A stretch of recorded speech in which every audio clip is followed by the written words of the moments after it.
So, ang word nyo na doon, hindi na sanitize. I-disinfect mo na. Kasi multiple na ang contact eh.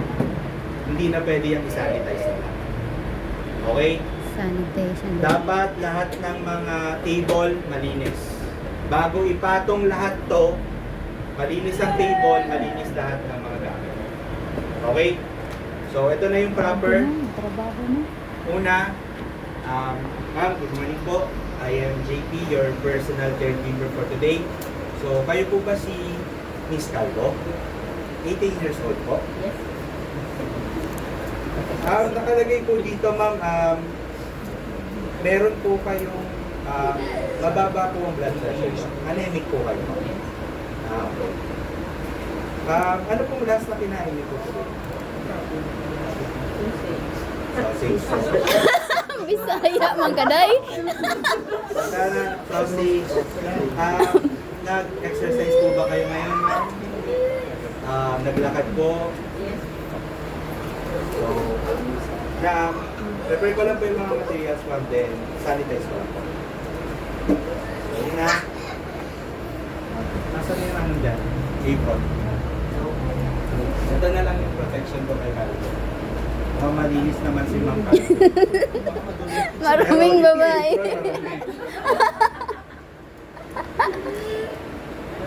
Okay, so usually ganito siya. Dapat may PPEs kayo. Apron, hairnet, gloves.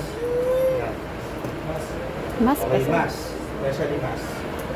So, una is sanitize. So, kung wala pong gloves, nag-use talaga tayo ng corset pag walang gloves. Okay? Pero, since may gloves ka na, malamang malinis na yung kamay mo, pwede ka ng direct cotton.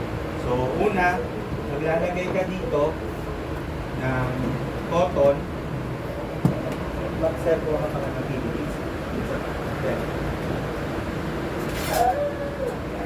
So, dalawa dapat itibasing. Ito yung sinatawag ni Ma'am Animay. So, itong dry cotton, lalagyan natin ng alcohol para mag-turn siya into wet. wet. Malamang. Okay? And then yung isang kitty basin para sa disposal nyo. Okay? So, for example, naglagay si Sir ng alcohol. So, unang i-disinfect, malamang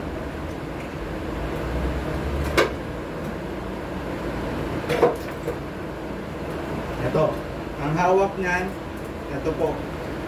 Kaya may distinct color ang holder dan, yung red. Hanggang dyan ka lang dapat humawak. Hindi ka pwedeng humawak dito, ng ganan, hanggang dyan lang sa tip. Dalawang finger lang dapat ang ginagamit.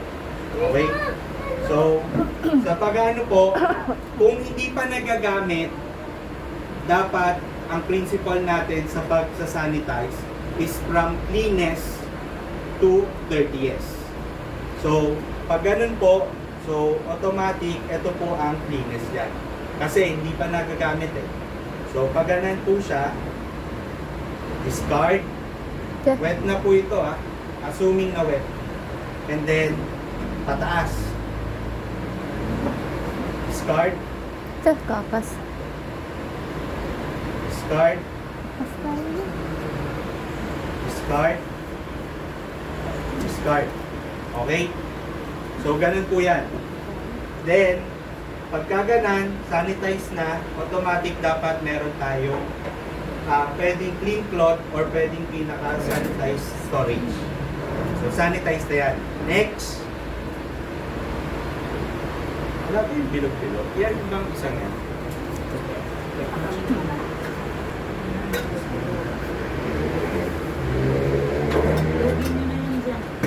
Okay. So, sa oximeter naman, meron din po yan. Ayan lang din dapat ang pag-hold. Yan. Meron yung pinaka-thumb mark. Hanggang dyan lang dapat kayo nag-hold. Hindi pwedeng dito. Yan. Okay? So, from cleanest. So, ang cleanest, ito. Discard. So, lahat din ng side. Discard. Discard. Discard. and then discard. So, sanitize. Next. Mahalaga na alam nyo din po yung kung paano mag-sanitize, kung saan unang part dapat naglilinis ha. Kasi mamaya baliktad na yan. Pag nanggaling na sa patient, iba na ang type ng linis. Kanina, nagsimula tayo dito, di ba? Dito, from tip down to holder. So, ito ang cleanest dyan. Ito ang dirtiest. Pag nanggaling na yan sa patient, ito na ang dirtiest, ito ang cleanest. So, ang paglinis nan, pababa na. Yun dapat. Okay? So, ito, since hindi pa rin gamit, so, ito ang cleanest, ito ang dirtiest. Pagka nagamit na ni sir, ito na ang dirtiest, ito na ang cleanest. So, ngayon, sanitize pa lang naman, so, ito ang cleanest. 1, discard. 2, discard. Ganan, yung pinaka-holder. 3, discard. And 4, discard. Okay? Bumababa rin yung kamay ni sir ha. Discard. And then, discard, pababa. Then, Ang daming pinaka- contacts. tip. Discard. And then, pwede nyo na po yan lagay dito. Same lang din po. So, ito ang pinaka-cleanest. Ito ang dirtiest. So, spray lang ng alcohol.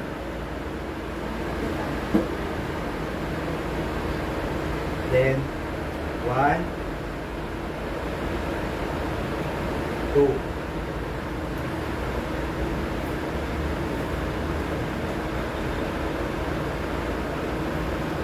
Tapos, depende kung anong trip nyo. Basta dapat malinis siya. Yung iba, di ba, hindi nagpapakita sa client. So, pwede lang hindi kami hanap ko. Grabe maakas.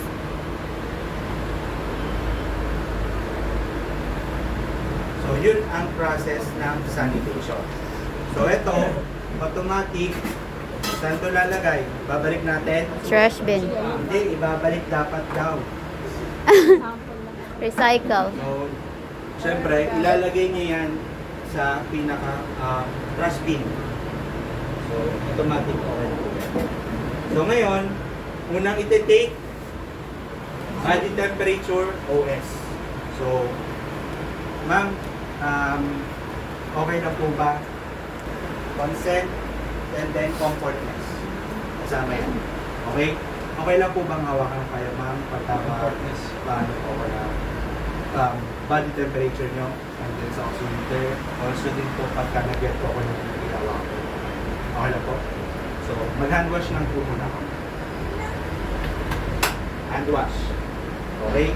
Kasi, pagkatapos ma-sanitize, so kailangan clean na rin yung hands mo pagka hahawakan mo. Kaya madumi si patient, ma'am, ibigyan si patient ng tatanungin mo kasi, mali mo, enable siya. Ano kayo nga ninyo? Enable. So, ano na po? Then, after po nun, ako po ba maglalagay? Kayo po ba? Sa armpit, ma'am. Kayo na po. Yan lang po ba dulo ha? Kumari lang, huwag mo nang ilagay ha. Baka mamamagay ha. Tapos, on nyo lang. Dito na lang mo. Wait nyo lang. So, dapat meron kayo naka-ready na piece of paper pag nagde-demo na kayo sa akin. Anong pangalan ng patient nyo, yung age, condition niya. Tapos, ito na lang. Yung mga acronym. PCOS, TRR. Para ilalagay nyo kung ano. Halimbawa, tumunog na. Tututut. Okay, ma'am. Ang body temperature nyo po is 37. Normal naman. So, dapat ilalagay yan. So, ito, dito nyo lang lalagay yan sa table. Ibig sabihin, hindi siya sanitize. Then, oximeter niya 99, so normal din po. Next, After nan,